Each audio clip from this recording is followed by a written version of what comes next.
Today we're at the Core Highways Innovation Day, sitting alongside many of Core suppliers, meeting a lot of their clients today to talk about Core in general, across the industry, what's happening, and also where Reflow kind of sits within that. My name is David Lucker. I work for Core Highways and I'm the Head of Operational Excellence. Core Highways Innovation Day, it's about engaging with our supply chain and our customers to show what kind of innovations that are on the market and are available to them through Core Highways as a brand. It's about technology more than anything. So how do we make our staff's life easier when they come to work, less manual processes and things like that. So yeah, it's all about the technology today. I'm Dan East. I'm the Managing Director for Core Highways for Wales and the South West. One of the key technology innovations that we're looking at and working with at the moment is Reflow.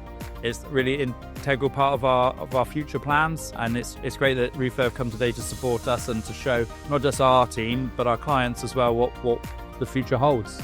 So ultimately the Reflow system is the last piece of the puzzle for Core Highways Group. Customers will have real live data access at the tips of their fingers. The data we're collating already is phenomenal. It's a great project to be a part of. Working with the Reflow team so far has been great. Breath of fresh air, really nice people, really good group, very intelligent as well. Really enjoyed it, and actually the product as well is great. Having that mixture of a really nice bunch of people and a really great product is a winning team. So overall it's been a really great day. We've enjoyed talking to lots of different people from across the industry and showing them how Reflow can help them in their businesses. Lots of successful relationships cemented, lots of good innovations explored, lots of people talking and looking at new things, and thanks to everybody who's made the effort to attend, both in the supply chain and from our client base.